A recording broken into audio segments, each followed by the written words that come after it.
All right, you guys know I talk about peptides a lot, although I am by no means an expert. I'm just geeked out on them. And then I found Nathalie Niddam. I joined her Facebook group. I listened to her podcast. I was like, this woman gets it. She gets peptides. So I'm going to tell you about her first, and we are going to deep dive into peptides today because listen, I can't speak to peptides. I can speak to my own experience. I know a little bit about what they do, but I brought you guys the expert. All right, so Nat Niddam is a holistic nutritionist, a human potential coach, and epigenetic coach who is immersed in the world of health optimization and longevity. A few years ago, kind of like me with peptides, she stumbled upon peptides at a health optimization conference and has been immersed in the study of these as health optimization and longevity tools ever since, because they have such just a key place in longevity, in biohacking, and quite honestly, in my opinion, peptides are going to play a role in the future of our overall health, really taking the place of drugs, if that's even allowed by our FDA, but I won't go down that rabbit hole. Nathalie runs a large and growing biohacking community on Facebook. I'm telling you guys to go join. That's how I connected with her, the Optimizing Superhuman Performance Group.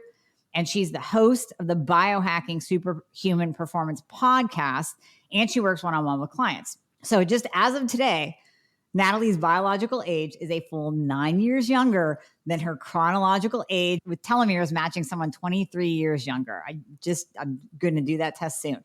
Her goal is to keep that clock moving back and make sure that people learn that this is possible for them if they're willing to take charge of their health. So this is going to be a game changer for you, and you can probably hear the excitement in my voice.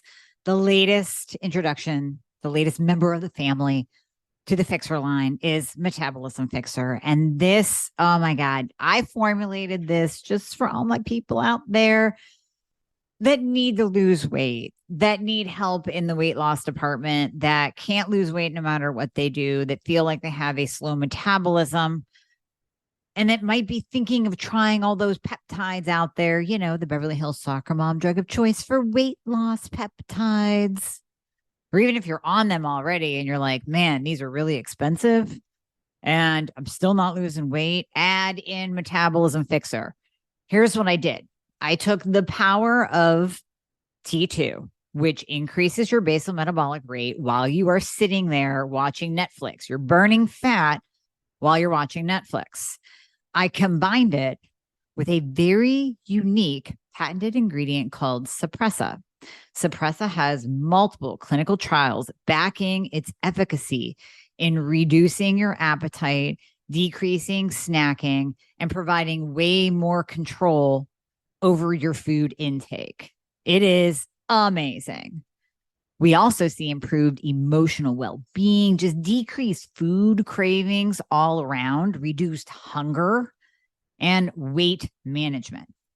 Add on top of that, we have green tea extract, we have purple forest purple tea extract, both of which affect the metabolism in a very positive way without the jitters of normal fat burning supplements out there from the 1980s and 90s, right? The ones that made you feel like you're having a heart attack.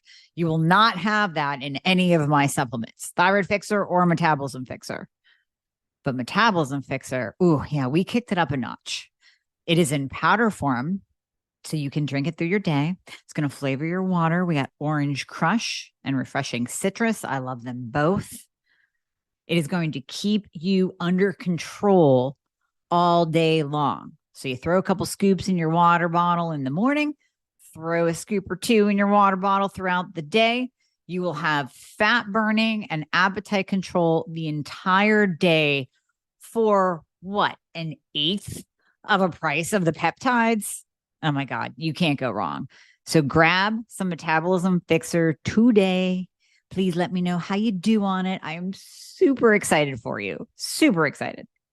Nathalie, thank you so much for joining me. I am so pumped for today. You have no idea. Well, thank you so much for having me. I mean, it's funny. We had such a good time recording your episode for my podcast. I'm like, I can't wait to talk to Amie again.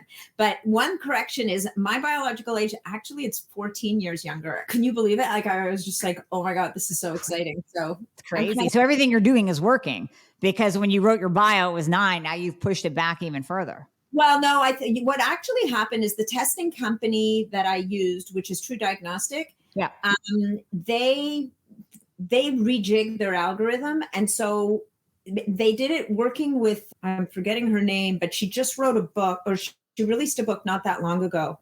If I was in my office, I have the book on my desk. Anyway, I can't remember the name of the book, but so they've readjusted, recalibrated their algorithms, and most people got older, and somehow I got younger. Nice. I'll take it. I'm like, bring it. That's way better. So, and we know that, the target is to try and be 7 years younger than your chronological age. And that's where I think it was Dr. Hornaman who determined that at 7 years younger, you have 50% lower chance of dying of all-cause mortality, whereas at 70 than your age group, whereas at 7 years older, it's an 50% increase of dying of all-cause mortality, whatever it is, versus your age group. So definitely do what we can to push that back. Yeah, I'm going to do that test too. I'm really curious as to where I land, and then implement additional, like additional peptides. Like I have Livogen in my fridge. I haven't implemented yet. Implement those different bioregulators and peptides, then retest and see what happens. Exactly. I mean, on the DNA methylation front, and then we're kind of jumping ahead here, but on the DNA methylation front, I would say that you're looking at a solid 12 to 18 months to change that Horvath clock. Okay. Probably like 12 to 14, let's say. Whereas they've now released a couple of different age measurement tests, like there's a pace Dunedin test. That one they're saying can be, and that's your pace of aging, and that can be kind of influenced in as little as 3 months. It's like the age test as well. That's another one that can be highly influenced within 3 months. And that one is very influenced by lifestyle factors, by diet, sleep, alcohol consumption, like all of those things. So, it's interesting on this biological age testing world right now that we're in, that there's a ton of different tests out there. Most of them are relatively, they're relatively affordable based on what's been available over the last number of years. They're all measuring something a little bit different, though. So this idea of biological age, I think what's important for people to understand is there's many different measures of it. There's not one thing right now that can pin an age on anybody. So we want to kind of look at all of these different factors so that we can come to an idea of how's our lifestyle working for us? How's our supplementation working for us? Do we need to make some sweeping changes? Like, some people who, like I have 2 clients that are, they came to me, they were fairly heavy drinkers. They cut back on their alcohol before they came to me to a point. And we just did their biological age test. And, they both showed up significantly older than their age, and they're relatively young. So, the message to them is, you know what, you've done great. You've pulled back a lot. If you really want to reverse that trend right now, you may have to go 100% for a little while. And then you can maybe reintroduce a couple drinks a week and see how you do. Or the other alternative is, let's see what other levers we can push. Yeah. Right. But I think in their case, they actually both carry the 1-4 allele on their ApoE marker genetically, which puts them at a much higher risk for neurodegenerative diseases and cardiovascular disease down the road. So, in their case, there's an argument that says maybe getting into something other than booze might be more beneficial for them. So, so I think what's important to think about here, and maybe this is a good way to start the podcast, is that peptides are great, biological age testing is great, but it's always going to be many different pieces of the puzzle that are going to contribute to your success or getting to your goals. Absolutely. One little sliver. I always say both and for everything. So whether it's exactly, we're fixing thyroid and hormones, and you have to eat well, and you have to sleep, and you have to, so peptides is just in that one of those categories that can kind of slide in. And yes, peptides are amazing. We're going to talk about them, but you have to be doing everything, just like you said.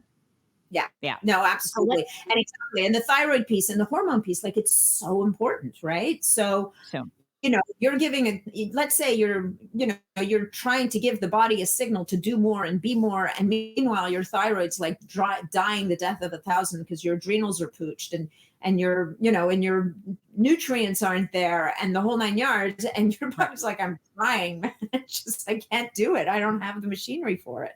right. Exactly. Well, now that we've teased people, what are peptides? Let's just start there. What are peptides? Yeah, so peptides are small really a peptide is a small protein. In the simplest sense of the word, a peptide is defined as a protein that is 50 amino acids or fewer in length. And so a protein can be hundreds of amino acids in length. They can be super long. What it is about proteins in our body is they're folded in a certain way that exposes different binding sites that will bind to receptors in the body. Peptides aren't that different. They're just small proteins. And, we'll talk today briefly about two categories of peptides. We've got our classic, I would call them classic peptides now, but that as if everybody knows about them. But your alphabet soup peptides is what I've been calling them lately. So your BPC117, your thymosin beta 4, your thymosin alpha 1, your GHK, like all of those peptides are in one category. And then we have the bioregulator peptides. And those are the teeniest of the peptides. Those are only 2 to 4 amino acids in length. And those really work by influencing genetic expression, very specifically in tissues, glands, and organs. The peptides, some of those peptides, they also affect gene expression, but not in the same way and not to the same degree. I mean, in a different way. But the bioregulators literally get into the nucleus of the cell. They bind to the DNA and they upregulate the production of proteins. They basically turn the production of proteins on at a genetic level in a very specific tissue, gland, and organ. So the literature that you'll read and some of the work that's being done will say that what you're doing is you're bringing back balance to the body. So, for example, to talk about the thyroid, which you talk about a lot, which is your area, your zone of genius, let's call it, where you're an expert. You can use the thyroid bioregulator with someone who's either hypo or hyperthyroid. The bioregulator's effect is to restore homeostasis, not to boost and not to suppress. Love it. Okay. Now, so when you're talking about peptides, the first class, yeah. So they're not necessarily changing they're not producing an epigenetic response. They're not changing our DNA expression. They're just working inside the body to do something, whether it's increase immunity, decrease inflammation, help out with a joint, whatever that is, help with your skin. But the bioregulators, those are the ones that are changing let's take the thyroid, how that thyroid gland is actually working, is actually producing hormone, correct? Sort of. So so what's interesting about it, I used to say that the bioregulators affect gene expression and the peptides work on receptors. There are actually peptides that work on gene expression. So if you look at, for example, GHKCU, which is a 3 amino acid peptide. So in some ways you would say, well, why isn't it a bioregulator? And I don't know if it's because it was discovered by someone other than the guy that discovered all the bioregulators, or if it's just that it's a different class. I mean, I don't have the answer for that for you, but I can tell you that GHK, we know, affects the expression of something like 500 or 1,000 genes in the body. And it seems to reset genes. It's almost like restoring factory settings in a way. And it seems to reset all these genes to where they need to be. And GHK is best known for skin. Right. So people think of it for skin, but it turns out that it has nervous system and cognitive benefits, and it has benefits for wound healing and for how we form scar tissue. And every time I go onto PubMed and I type in GHK, I find something new. Yeah. It is really remarkable. So with going back to the thyroid bioregulator, what it's going to, I think the way we want to think about it is it almost restores the infrastructure of the gland. And then you need the nutrients, you need the right, like you need the iodine, you need the selenium, you need to have the right diet. You need to not be driving your immune system to attack your thyroid gland. You not to, Right. like you need to be doing all the other things around it that enable the thyroid to do what it's doing. Okay. That makes sense. That makes total sense. Again, it's the whole thing. Just like you can't take thyroid medication and live an insane lifestyle full of alcohol, no sleep, and stress, you also can't take a bioregulator. What is the thyroid bioregulator? I haven't tried it yet. So so one thing about bioregulators to know is that nomenclature in bioregulators is a nightmare. It is it's like, and peptides. Those are also a nightmare. Yeah. Yeah. So peptides are a nightmare because they're like symbols. And then bioregulators are a nightmare because they've got each bioregulator has like at least 3 names. And it depends if it's the synthetic bioregulator or the biologic bioregulator. And then there's trademark names for bioregulators. So it's kind of all over the map. The easiest name to remember for the thyroid bioregulator is thyrogen. And that is the name for the synthetic version of the bioregulator. So let me explain to you a little bit about the synthetic versus the biologic versions of bioregulators, just so we kind of back it up a little bit. Yep. Every bioregulator was isolated originally from a tissue of animals. So we can take bioregulators in oral capsules, and what's in that capsule is essentially an extract that's been highly refined and processed from, let's say, the thyroid of young calves. So what you're going to get in there, and I mean, you're going to totally get this, because what you're going to get in there, you're going to get that amino acid sequence that is the money shot for the thyroid bioregulator, but you're also going to get a lot of cofactors, right? So there's an argument that says that to take the biologic bioregulator is in some ways more restorative and overall to the gland. It'll take a little longer to do its work, but the benefits may be longer lasting. Whereas the synthetic version, which is just that amino acid sequence that's been isolated and reproduced in a lab, is going to be much faster acting. But the benefits may not be as long lasting. Okay. That makes sense. No, that makes sense. And I heard you with a guest on your podcast talking about I believe it was the thyroid bioregulators, where he stated that those with autoimmune conditions, which a lot of my listeners have because they have Hashimoto's, should actually lean toward the synthetic instead of the especially at first. Yeah, especially initially, because there's just less to react to. Yeah. Okay. Okay. In the oral bioregulator, if nothing else, I mean, you've got the fillers, you've got the stuff that they put into the capsules to make them work, and I guess with the cofactors, maybe there's just more proteins and stuff for people to react to. So they have found I think this was the interview I did with Phil Mikens, who had literally gotten it from the Institute of Biogerontology and Bioregulation in Russia, that, in their practice, what they do is with people with a lot of autoimmune issues, they do tend to start them on the synthetic bioregulators. So. Okay. No, that would make sense. That would make sense because autoimmune patients they're just more sensitive in general. Yeah. I mean, you give them generic T4 and they're freaking out and just really sensitive and reacting to the fillers that are in it. So that completely makes sense.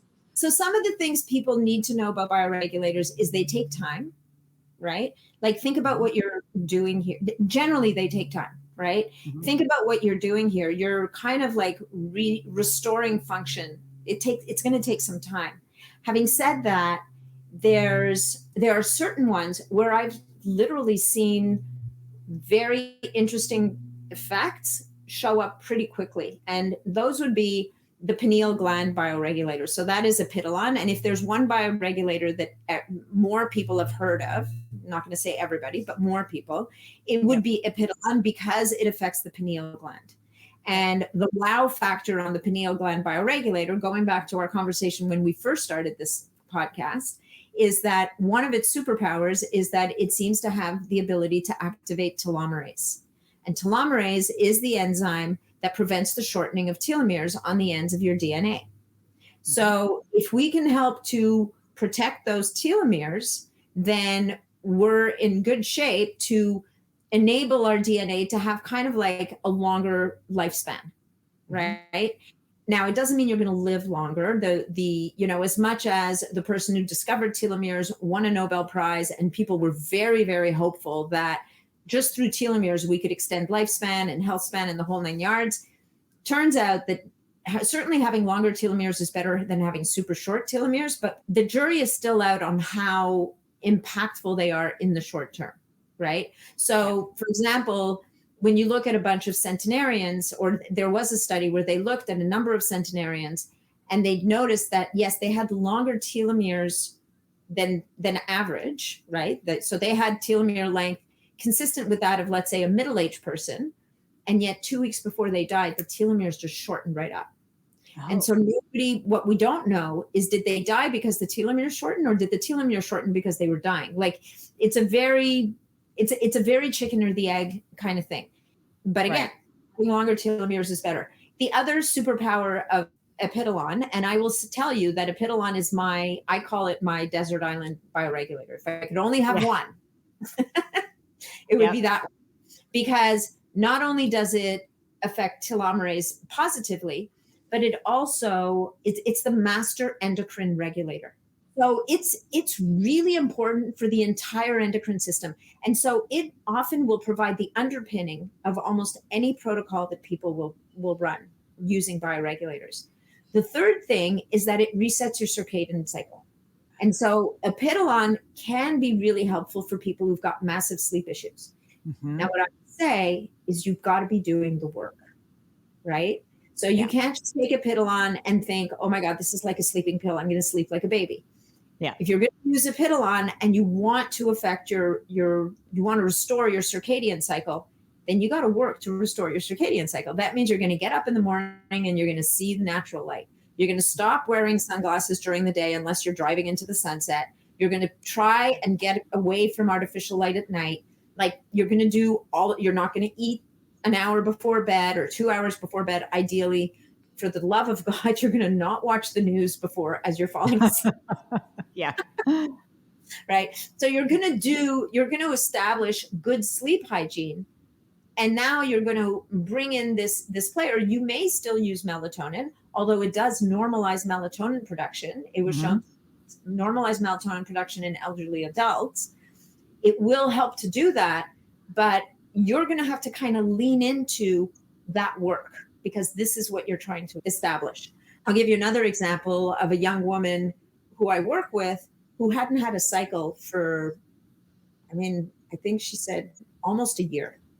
Okay. And she was using Epidolon for a while. And then she added the ovary. There's a bioregulator for the ovaries. The bioregulator actually works on the ovaries. And in her case, her cycle came back within a month. Now, she'd been doing everything else. So I'm not saying to all your amenorrheic listeners that go run out and buy Epidolon and the ovary bioregulator and your problems will be solved. Right. But it's just to say that if you've prepared the terrain properly and you're doing all the things right, sometimes these things are just the trigger that's needed. They're the last piece of the puzzle that the body needs to kind of do the work. Love it. And the cool thing about bioregulators too is you don't have to do them every day. It really is usually like a short stint. So Epidolon it's like 10 milligrams. You can correct me if I'm wrong. 10 milligrams a day for 5 to 10 days. And then you take a break, and you do that twice a year. So it depends, it really depends. So the protocol that you're speaking to is a protocol that's been touted online for a long time for the synthetic bioregulator. Last fall, I think it was Jean-François Tremblay from CanLab came in with a podcast with me and started talking about how actually the literature was not translated properly. For synthetic bioregulators is 100 micrograms a day. And people were using 10 milligrams a day, which is to the power of 100 or something. It's just huge. Now, the good news is that this speaks very much to the safety profile of bioregulators, which is that it seems that you can't overdo them. Right. So know that they've been studied in Russia for about 40 years. So they sound new to us, but they're not particularly new. But to go back to your statement about how often to use them, so the 30 days or 20 days, whatever it is, twice a year would be for someone who's in a really good place and they're just looking to give their body a nice little reminder or boost twice a year to maintain, right? Okay. For people who are trying to actively reverse their biological age or doing work, let's say trying to restore balance where balance has been lost, you might be using a bioregulator for an initial 30-day period if you're using the oral bioregulator, or 20 days if you're using the synthetic. And then you might do 10-day cycles for a few months after that until you start to reestablish get back to that balanced state. And maybe the last point I'll make on the bioregulators before we move on, because I mean, we could talk about bioregulators really for a really long time. But the last point I think that's really important for people to understand is they're rarely used in isolation. They're most often used in stacks. And the most foundational stack, I would say, if somebody was only going to do 3 bioregulators, they would use Apidolon, which, as I said, is the desert island bioregulator.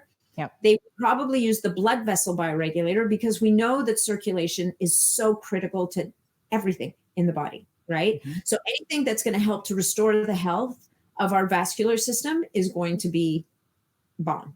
So we're going to use the blood vessel bioregulator. And the third one is the thymus bioregulator, which of course is the seat of your immunity. And so we've now hit 3 major areas. And if we were only going to do 3 bioregulators, those would be the 3 we would hit on.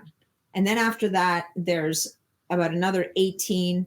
You've got bioregulators for the kidneys, for the pancreas, for the liver, for the adrenal glands, the thyroid we've talked about. There's a bone marrow bioregulator. There's for muscle. I'm forgetting some big ones here. Eyes. There's an eye bioregulator. There's a couple of different brain ones, nervous system, heart. Wow. Yeah, how did I forget the heart? Really, ovaries, testes, prostate, all the bits and bobs. Really, I had no idea there were that many. That's crazy. Okay, yeah. I need to do more research here. Yeah, that's amazing. And like I said in the beginning, I really believe that bioregulators and peptides are going to. I believe that they can move to the forefront of medicine and medical treatment and take the place of some medications, but we also know that drug companies aren't going to let that happen. So we'll just tell you about it and you guys can implement it yourself. Yeah. So those are fascinating. I need to deep dive further. And you guys, if you're listening and you're like, I really want to learn more, that is where you go to Nat's podcast and the Facebook group, because her Facebook group, I'll go there. And if I want to look up a specific peptide or a bioregulator, I'll type it in the search bar. And I mean, you guys have had at least like 10 different threads and conversations on that particular peptide or bioregulator, and it's all there and the information's there. So I love it. I love your Facebook group. Love it. Thank you. Yeah, it's a beautiful thing, I have to say. I mean, it's been a lot of blood, sweat, and tears over the last couple of years.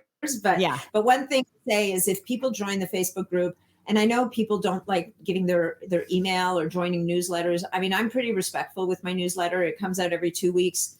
The odd time you might get another 1 or 2, but we are there because Facebook allows us to be there right now. I don't know how much longer we're going to be allowed to be there, because definitely we're having conversations that are not in keeping or in step with the powers that be. So I am going to end up getting to the point where I'm going to have to start a group on another platform, and people will probably have to pay a small amount of money to be a member, just because the platform will cost me money, but it will allow us to have dialogue in a much freer way. As you mentioned earlier, there's the peptide course that's coming out at some point, which will be, it'll really be, like a citizen scientist kind of guide to help people to get a grounding in peptides. And that'll be the purpose of that course. It's not, it's not your A4M certification or anything like that. If you're a practitioner and you want to go deep, that's where you go. Right. But no, that's what people need though, because the general public needs that basic guidance on peptides, that basic guidance on bioregulators, and how they can implement it, just like you're doing, how they can implement it into their day-to-day life to really make a change in their health and longevity and how they feel feel. Peptides. The fat loss ones, if I don't start there, my community is going to hate me. So fat loss peptides, let's just talk about them. I'll tell you, I have used ipamorelin. I've used ipamorelin and CJC 1295. I've used GHRP2.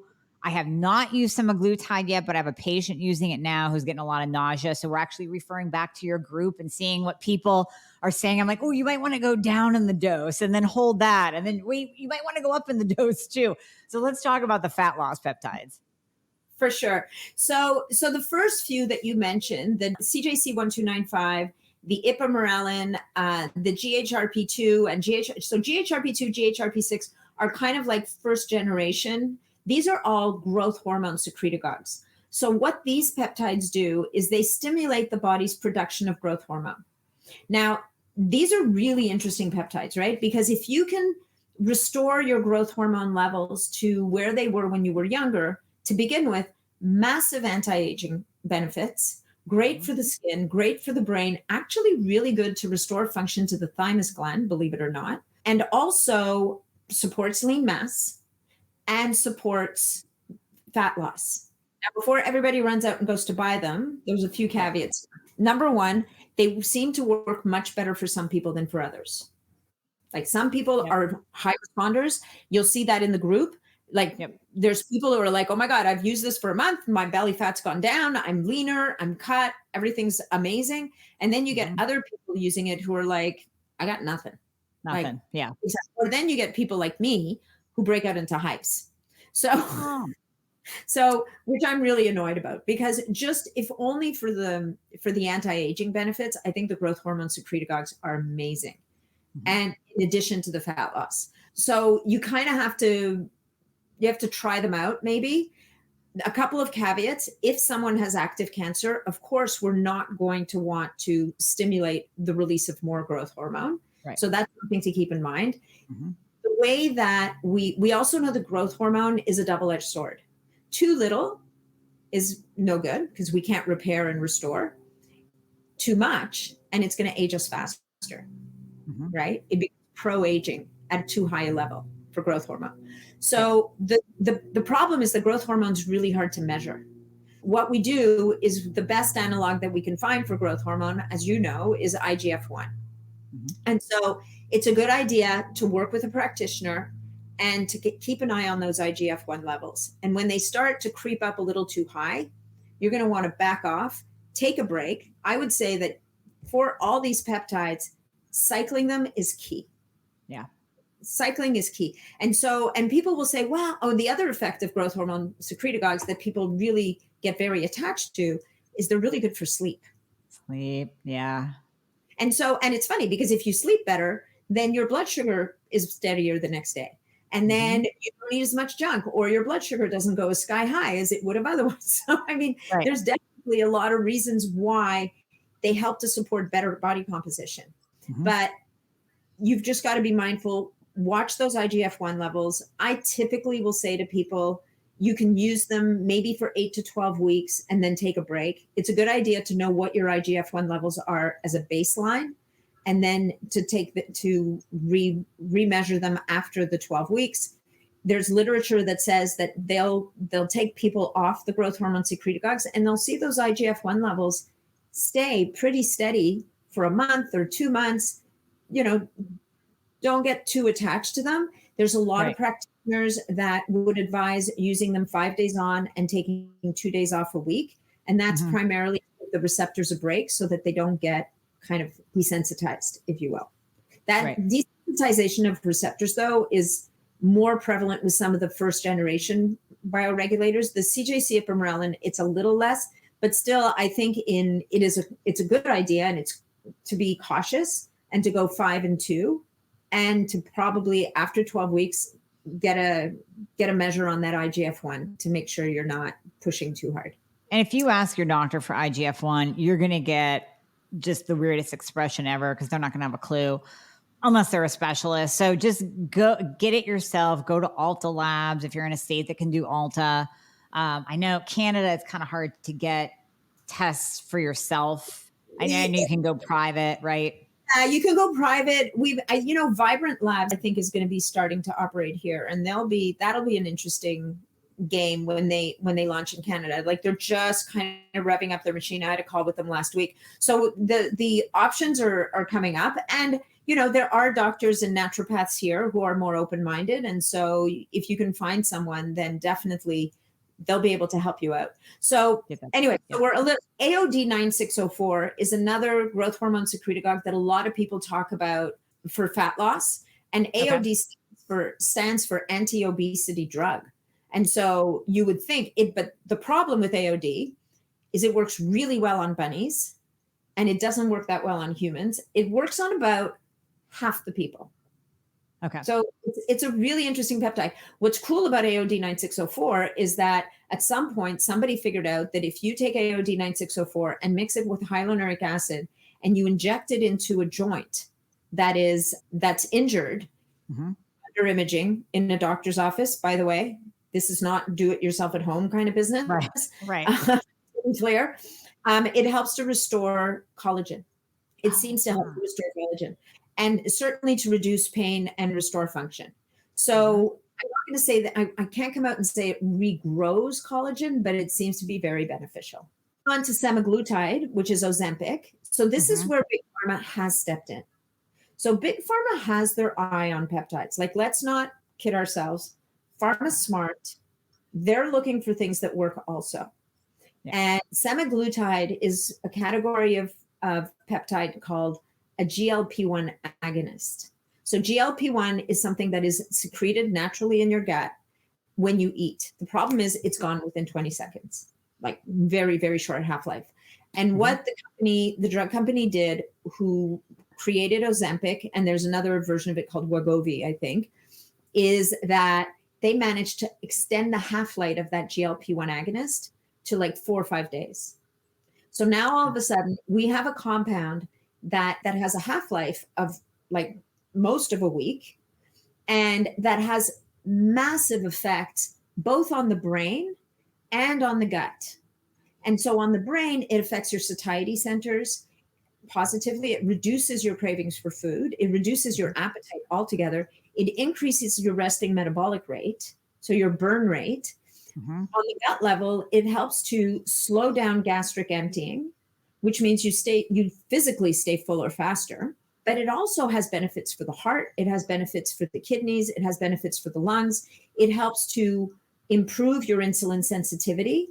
It helps to improve the transport of glucose into skeletal muscles. So over time, it's great for exercise. It's really good for the brain. It's being studied right now for Alzheimer's. So like, it's got massive, massive benefits. The bad news is that it's really expensive. So you need to be able to get it with get your insurance company hopefully to cover it for you. And there's a couple of black box warnings, which we can talk about. And there are definitely some people that don't respond to it that well. The black box warnings are that in a small number of people, it can trigger pancreatitis, which is a very painful, miserable condition. So there's no real way to kind of get around that. It's kind of like one of these things that people need to be aware of that can happen. And if you get pancreatitis, you will know. It'll basically feel like you've got a hot knife running through your gut. Like, there's no ifs, ands, or buts about it. I've heard in my group, which, as you know, is a significant number of people, I've heard of maybe 2 people having it. So it's a thing. Very low. Okay. It's very low, but it can happen.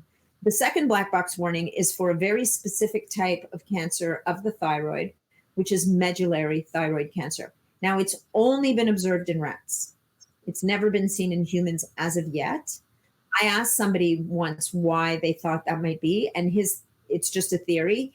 His theory was that he believes, and you might know this, that rats have a much higher density of GLP-1 receptors on the thyroid gland than humans. And so for whatever reason, it was having a higher impact on the thyroid than it would in a human being. Okay. So, then that would make sense that they would take it up and then, it would trigger cancer. So definitely anybody who has a history of thyroid cancer would never use Ozempic or semaglutide. For the rest of us, it's a really interesting peptide. So you alluded earlier that, people get really nauseous. Mhm. One of the offsets for nausea, number one, is to make sure that your B12 levels are optimized. So there's a lot of compounding pharmacies who are making semaglutide these days, and they're compounding it with vitamin B12, and that seems to help. The other thing is to start your dosing very low and very gradually build it up. The maximum dose they used for obese subjects in research was 2.4 milligrams a week. Mhm. I've seen people get really great results at 0.25 or half a milligram a week. Yeah. So, especially when you're talking about someone who just has, let's say, 10 or 15 or 20 pounds to lose, they often don't need to go to the super high dosages. Right. Right. Okay. No, that makes sense. And then you can increase and decrease your dose. Even now, I saw in your group too, sometimes increasing the dose will also ease that nauseated kind of empty belly feeling as well. I must have missed that comment entirely. For me, typically, if somebody's nauseous, my suggestion to them is to reduce the dose and then lower dose for a while and then titrate back up again. Sometimes, what they'll sometimes do is they'll split the dose and use half on a Friday and the other half on a Wednesday. I don't know about that. That is not something that's generally discussed by the drug company. And I'm not sure that might not have a more negative, like it may not speed up the next thing that happens, which is that the receptors start to not respond as much after a while. So what people notice is that initially the appetite suppression is very pronounced. Like they really have like no appetite, right?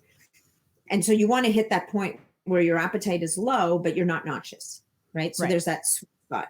But over time, the appetite will come back. But what seems to still remain in effect is all the other brain stuff that's going on, which is you don't eat as much and your resting metabolic rate is still upregulated, right? What I think is really important with semaglutide that people really need to lean into is when you're working, if you're using Ozempic, use this time to rebuild your diet. Use this time to build better eating habits, to build in better lifestyle habits so that when the appetite comes back, you're now re-educated on what you're eating and how much you know what I mean? Like build better habits now when you don't have that crazy drive for Doritos and tacos every day. Right. And, because the other thing that can happen with something like semaglutide is that people realize that, hey, like I can have cupcakes and I'm not going to get fat. But the problem is that because they don't have that much of an appetite, that's all they're eating. Right. And so that's where you could get into a situation where you become protein deficient or your thyroid could take a hit because your nutrient density is not there. You start to lose your hair because you're not getting enough protein. And now a whole other set of problems. That's funny because that was a conversation between my patient and I that we started her on it was, well, wait a minute, I'm not that hungry. And I'm like, well, number one, you're just in the beginning. So if you have a few days to a week where your overall caloric intake and your protein intake is lower, okay. But in time, then you have to force the protein down. Like whether you're hungry or not, you have to get it in so that you don't go into starvation mode and that you're not protein deficient. And then that starts affecting everything else. So I'm glad you said that just to lay that on the table for people if they decide to go that route. Yeah. Another good tool for that is, and it's a hack and it's temporary because it's not perfect, but essential amino acids can really help people who really don't have the appetite. And, I would say eat your protein first with a little bit of healthy fat and then get some greens in, like get your veggies in, get the fiber, that kind of stuff. Because one of the other side effects, certainly of Ozempic, is it can make people constipated. Yeah. And a lot of my people already have constipation. So we don't want that. Is there another peptide that we need there's probably a ton. I mean, we could do like a 2-hour podcast on this, but that you really want to mention in the fat loss category. And I kind of want to touch on gut too, because gut and thyroid, immune and thyroid, everything just goes together, especially with Hashimoto's. Yeah. For sure. So there's a new kid on the block. Okay. New kid got released in May and it's called tirzepatide. And tirzepatide is a G1P and a GLP-1 agonist. So it's a dual incretin because those are incretin hormones, I guess. And tirzepatide seems to be really effective for people who don't respond to semaglutide. It has far less of the gut problems. And like I was actually had a call with a clinician yesterday who's been working with it with clients since May, because he was literally, it's almost like he was camped out outside the office saying, is it released yet? Is it released yet? How about now? Is it released yet? Like, can I have some? How about now? It was so funny. I got an email from him the minute it was released. He was like, it's like, that's awesome. Yay.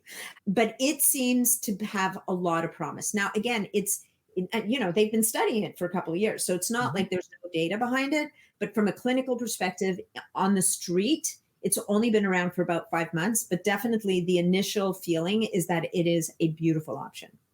Okay.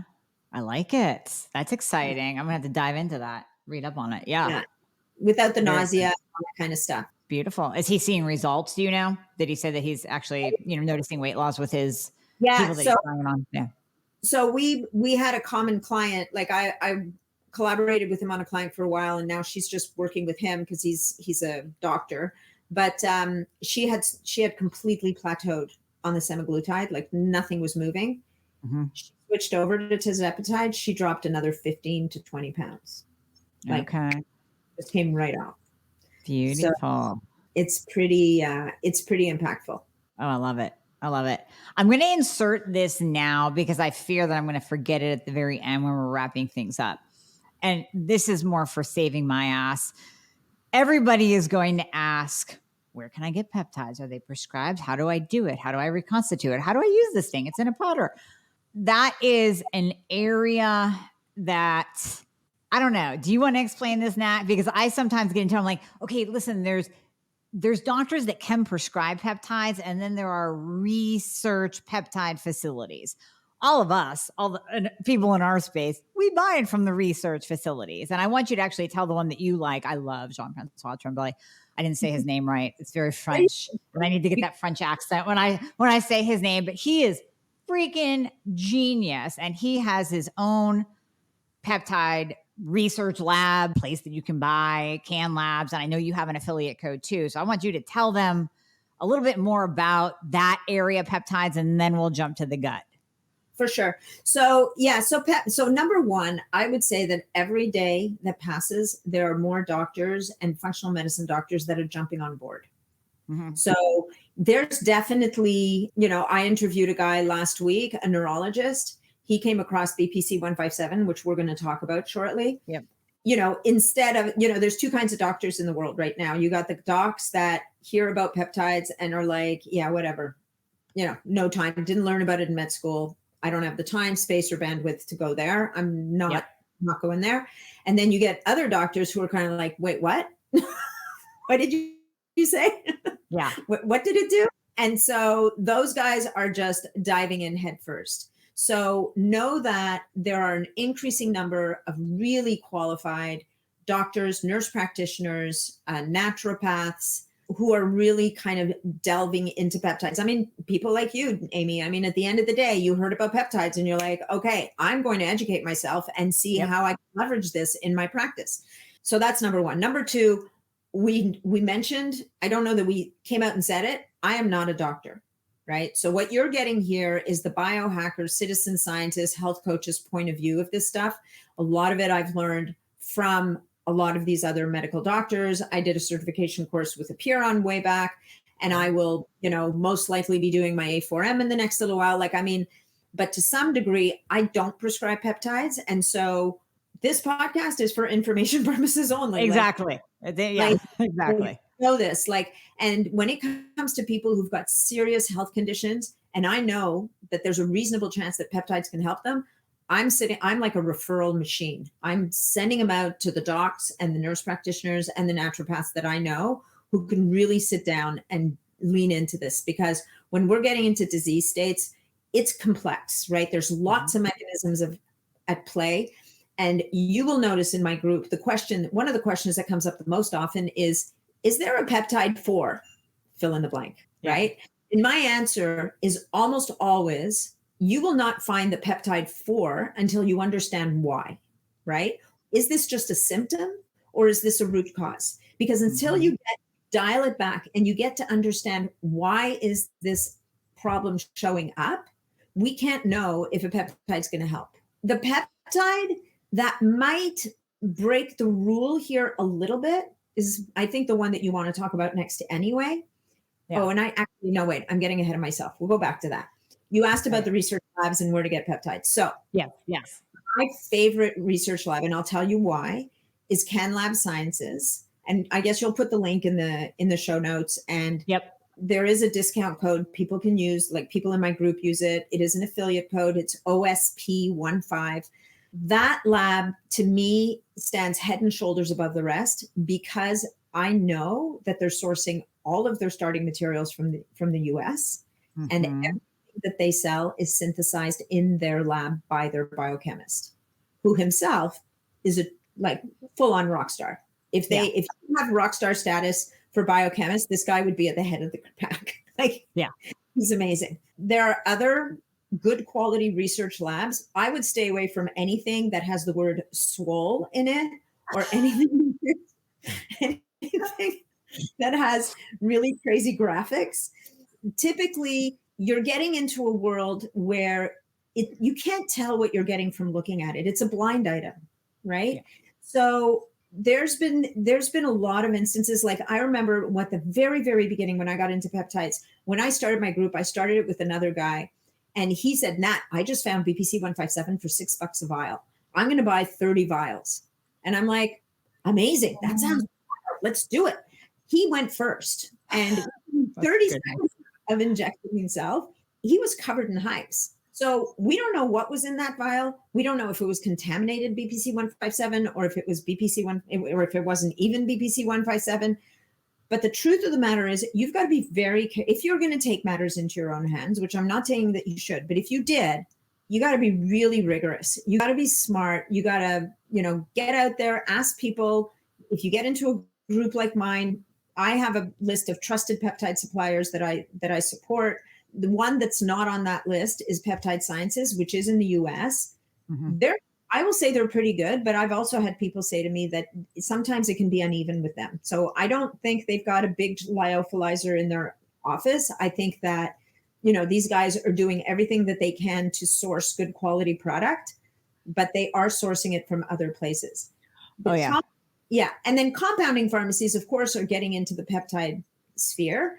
Right. Those will be able to access through practitioners. And those are always a great option, right? Definitely. I mean, they're regulated, they're clean. The problem that they're having is that the FDA is coming pretty hard on them. And so there's certain peptides like thymosin alpha-1 and thymosin beta-4, which is it's a crying shame that both of the peptides have been pulled off the list of what they're able to compound because they work. Powerful. Yeah, there's so much good research. Like thymosin alpha-1, you can go on PubMed and Google thymosin alpha-1 and the virus that has no name. And you will clinical trials that they did in hospitals where it actually saved people's lives. Yep, 100%. Sort of that whole question that you asked before. Beautiful. Okay, absolutely good. Perfect. Absolutely perfect. Yes. So yeah, and just to kind of spin off on what Nat just said, yes, you can't. Even I have practitioners as part of my team that will prescribe peptides and it comes from a compounding pharmacy, but we are very limited in what can be prescribed because that's what the compounding pharmacy is allowed to. So that's where you sometimes do have to, and I'll do it one-on-one with patients, not to the public, but you do have to kind of step over here into the research labs and use what they have. And when it comes from a really good source like CanLabs, I feel 100% comfortable. Yeah. Okay. BPC. I use this bad boy after surgery. So I did BPC, GHKCU, TB500. Gosh, should I do something else? There was something else in that stack too, but just amazing. Yeah. Did you use a growth hormone secretagogue with that? I was using that anyways, like even pre and post surgery. Yeah. Yeah. So without the GHK, the BPC 157, I call it thymosin beta-4. You call it TB500, but whatever. Those names are used interchangeably, even though they shouldn't be, but they are. And the growth hormone secretagogue, so the CJC ipamorelin, that stack is called a Wolverine stack. Yeah. Yeah. Right. So that stack is the superhuman healing kind of stack. And it is remarkable, right? It is. So you've got the CJC ipamorelin that is up-regulating your growth hormone production, which of course we know you need to heal. We have the BPC 157 that's up-regulating the expression of growth hormone receptors in the body. So now you've got the pituitary gland that's pitching out the growth hormone, and you've got the catcher's mitts that are out there waiting to catch it. Mm-hmm. Pretty big deal. That's exactly what we want. And then the thymosin beta 4, like the BPC one, like both of them have anti-inflammatory properties. Both of them have massive healing properties at a tissue level. They also will help with they can help with, BPC 157 helps with pain, certainly in the initial stages. I myself had a small surgical procedure in June, and when the freezing wore off, I thought I was going to lose my mind. Like, I couldn't believe the pain. Yeah.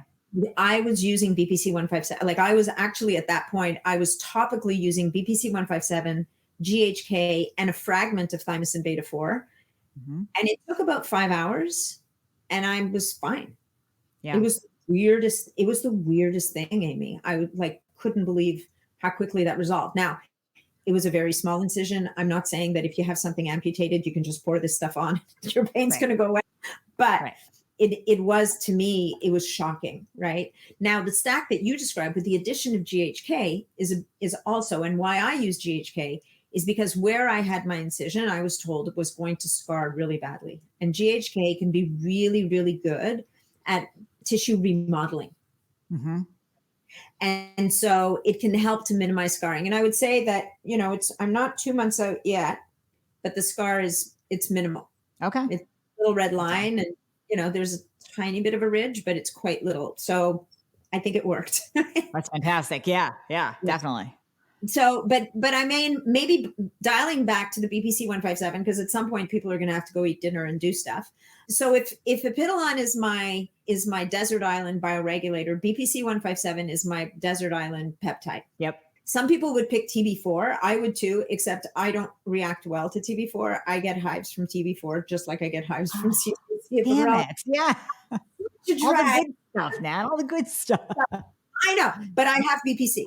Okay. So what? I have BPC 157, GHKCU. I'm still good. So BPC 157, I call the Swiss Army knife of peptides. You've got neurologists like my guest last week who are using it to heal nerves. You've got, it is a magician at healing the gut. Yeah.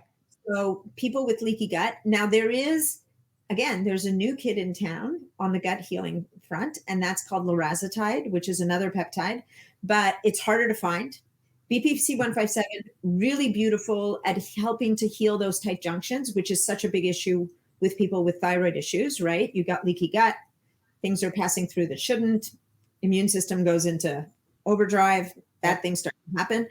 It's also great for the brain. It's great for the nervous system. It's great to reduce inflammation. They did studies where they gave BPC 157 to animals that were also getting steroids, like corticosteroids. And the BPC 157 protected them from the negative effects of the steroids. Nice. It also can help when people are taking NSAIDs, and it can help heal from alcohol. BPC 157 also seems to have a lot of benefits and protective effects for the heart, for the kidneys, for the pancreas, for the liver. So it's organoprotective is the term that will be used. I know that as part of a protocol, it can help with kidney disease. So it can help people pull people back from CKD before it gets too far. But again, it's got to be part of a full-blown protocol. You're not just going to, there are people that say they've only used BPC 157. I would say, you know what? Work with a practitioner, go in and really go at what's happening in the kidney, what's driving the dysfunction, and a holistic approach to it, right? And then I don't know if I'm sure I've left stuff out, because BPC 157, like GHK, you go into PubMed, you type it in, and it's amazing. Yeah, no, it's amazing. So it can be injected, and you can inject it sub-Q, but near the site of the injury. So of course it's going to be systemic and it's going to have a full body effect. But let's say you did have an acute injury, like I don't know, let's say you hurt your elbow or something at the gym. I mean, you don't, again, not into the joint, but you can inject it under the skin, sub-Q, near that area of injury, and it will kind of help that out a little bit more than as opposed to injecting it, let's say, in your belly. But you can also take BPC 157 orally. Now, what are your thoughts on that? Is it as effective when taken in a capsule form? It's different. I think Okay. So two things. A guy like Jean-Francois will dispute that you need to go close to the joint because he believes it's going to go systemic anyway. But the caveat to that is you will find legions of people in my Facebook group who dispute that. They say that they will get as close to the injury as they can get safely without having imaging and the whole thing. And they believe it really does give them a better result. So I'm like, you know what? If you can get into that, and I know that Stephen Barrett, the neurologist that I interviewed last week, he has injected it into ligaments that were damaged and seen regeneration. Now he's under imaging, he's a doctor. Like, I don't want people going around poking their ligaments and their tendons and God knows what else. Getting into the belly of the muscle on a tear can be really, really powerful for healing. I also know of chiropractors that will inject into trigger points to help a muscle to release, because it's also antispasmodic, right? So, and there's the analgesic effect. Now, BPC 157 also will freak people out a little bit because it does have angiogenic properties. So angiogenesis means that you're getting it facilitates an increase in the formation of blood vessels to the site of the injury. But when you mention angiogenesis to a lot of doctors, they're like, well, wait a minute, that's how tumors work. Tumors have a way of increasing blood flow to themselves. So they get all freaked out. And I will say that this is not resolved. The belief, certainly with a lot of people who work with BPC 157 a lot, is that that should not be an issue. But once again, we don't have full clarity on it. And certainly if somebody has an active cancer, you don't want to go roughshod on this one. And I would say anybody with a serious illness wants to be working with a doctor who knows their shit on this stuff. Sorry about the bad word, but you've got to work with someone who knows what they're doing and understands the disease process so that they can be sure that whatever it is you're introducing is not somehow driving the disease process, that it's going the other way. Now back to the BPC 157, it can be used topically. There are companies that make a topical cream with it. It is very powerful topically on open wounds and on burns. There's a whole slew of studies on burns that is like will blow your mind on BPC 157 and have you scratching your head and wondering why it's not standard of care in burn units all over the world. Like you've got someone who's got like a lot of burns at some level, they need help. Let's try everything. Like, what do we have to lose, right?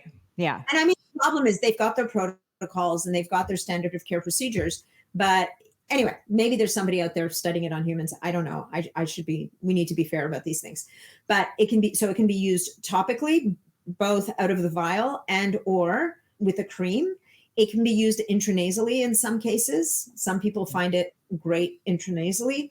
To your point, it can be used systemically, just with a subcutaneous injection into belly fat, or in the hip, or in the top of the thigh. Like there's lots of different places that people can inject. And that will kind of take care of everything. The oral administration usually is leaned into by practitioners for gut issues. And there's a couple of providers now they've got a fast release formula that will kind of release in the upper GI tract. And then they have a slow release formula to get lower down the GI tract. There are some really interesting case studies, both human and animal, for Crohn's and colitis for BPC 157, helping to put people into remission. I like it. Wow. That could be a whole new. It's a whole new treatment. Yeah. So that's the oral. But I will tell you that I've seen people taking it orally for their gut issues who notice that their back stops hurting or their knee stops hurting or, this shoulder thing I had just seems to have resolved. So like in everything else, there are people who are fast responders and slow responders. And maybe it has to do with how much other stuff is going on. Like there's only so much to go around. The body is going to have a hierarchy of needs that it's going to take care of. So it probably won't take care of your sore shoulder if your gut's a mess. Not that it doesn't want to, but just it only has so many resources at any given one time. So your question was, I will tell you that I've seen people use the oral BPC and have really nice results for certain types of musculoskeletal issues. Typically, though, for musculoskeletal, people will do better and need less peptide if they're using it subcutaneously. Yeah. And it just, it protects it. I mean, you have the whole stomach acid and breakdown. And like you said, if it's specifically designed for upper GI or lower GI and you're getting it from that, I guess it would be a compounding pharmacy or that practitioner that designed it, fine. But if you're just buying it online and it's the oral form, you're probably going to get more bang for your buck sub-Q doing the injectable. Yeah, I mean, you're going to get more bang for your buck sub-Q no matter what. The interesting thing about BPC 157, like the oral forms of BPC that are out there right now there's a couple of really good ones, and they're on that provider sheet in my group. And pretty soon they're going to be on my website too. But BPC 157 gets a buy in the gut. It doesn't get broken down. Okay. Yep. And the reason for that, well, I mean, I don't know the actual reason for that, but one of the things to keep in mind about BPC 157 is this is a fragment of a naturally occurring protein in your gut. This isn't something that somebody dreamed up in a lab. This is something that's isolated from an already existing protein in your gut. They just it's almost like they pulled out the functional piece of it and isolated it and said, well, what happens if we just use this? And realize that when we just use this, it has that affinity for the receptors and it just goes right at it. That's a beautiful thing. Oh my gosh. Nathalie, you have provided so much information today. I really feel like, again, just like when I was on yours, like we can go for another hour, but we can't. So I just have to have you back on and we can keep going with all the different peptides and all your knowledge. You're going to probably see like a 50,000 person uptick in your group, but we'll see what happens there. How many people? It's a great place to be. Am I allowed to mention my women's retreat? Oh my gosh, please. Because I'm so excited for your peptide course. So everybody has to go to her website and you have a sign up where they're going to get notified about the peptide course. And then yes, please talk about your women's retreat. Yeah. So also, if you sign up on my website for the next little while, there'll be a 10% discount on whatever the course costs. The women's retreat I have happening in November, and that is a 5-day retreat in Cabarete, which is on the North Shore of the Dominican Republic. And it's a longevity and resilience retreat. And so before the women come down, everybody gets a biostrap, everybody gets their true diagnostic test done, everybody gets a genetic test done. And we spend 5 days deep diving into personalized nutrition, supplementation, movement, exercise, sleep optimization, all the things. We do sunrise walks, we go to yoga, we have practitioners coming in doing amazing body work, and we talk about peptides. Yeah. We have private chefs, like the whole 9 yards. So we have a few spots left. So if anybody's really interested and wants to basically pick my brain for 5 days. Yeah, up-level health. Yeah. So they can find out more about the retreat on my website. There's a little retreat tab at the top. And just click on that and you'll get some information. Beautiful. Well, we'll post all that in the show notes. Nathalie, thank you so much for your time today. Thank you for your knowledge. Thank you for your podcast and your Facebook group, because I really feel without it, we'd be swimming. We'd just be floundering with, the studies and this podcast over here and just random articles. So thank you so much. Well, thank you. Thank you so much for having me. Thank you for being a guest on my podcast. You guys are going to have to check out Amie's podcast on my podcast. I mean, you talk to her all the time, but I just love my conversation. So, we're just keep doing this podcast bounce thing for a while. We absolutely will. All right, Nathalie, thank you again. We'll talk to you soon. All right.